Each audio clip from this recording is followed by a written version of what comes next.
যেহেতু সামনে নির্বাচন, সো যারা ডাকসুর নেতৃবৃন্দ অনেকে বেশিরভাগই হচ্ছে আপনার দেখা যায় শিবিরের নেতৃবৃন্দ।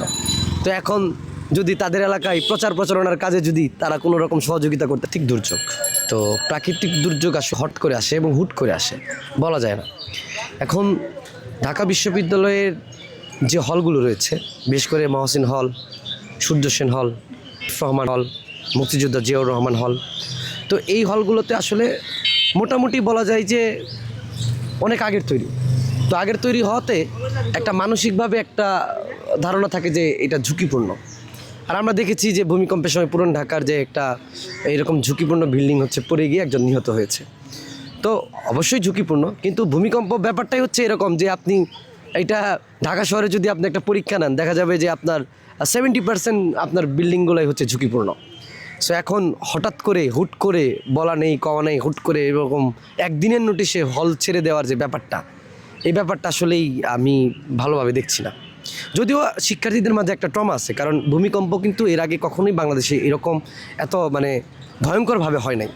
তো শিক্ষার্থীদের ভেতরে একটা ট্রমা আছে। আমার মনে হয় যে এইটা 15 দিন না দিয়ে এইটা যদি আপনি 5 দিনের একটা ছুটি ঘোষণা করা হতো, তাহলে যে জিনিসটা হইতো এই 5 দিনের মধ্যে হলগুলা পরীক্ষা এবং যতটুকু সংস্কার প্রয়োজন সেটা করে, এবং শিক্ষার্থীরাও তাদের ফ্যামিলির সাথে যে একটা মানসিক যে জায়গা, সেই মানসিক জায়গাটা তারা পূরণ করতে পারত এর মাধ্যমে জিনিসটা। কিন্তু এখন এই যে 15 দিন, দীর্ঘ 15 দিনের বন্ধ, এখন আবার হচ্ছে আপনার কিছু শিক্ষার্থী হচ্ছে আপনার আপনার যেহেতু ঝুঁকিপূর্ণ বিল্ডিং এরকম দাবি করা হচ্ছে যে প্রশাসনের জন্য যে নতুন নতুন বিল্ডিংগুলো বানা হয়েছে কর্মচারীদের জন্য, সেগুলোতে উঠে পড়তেছে।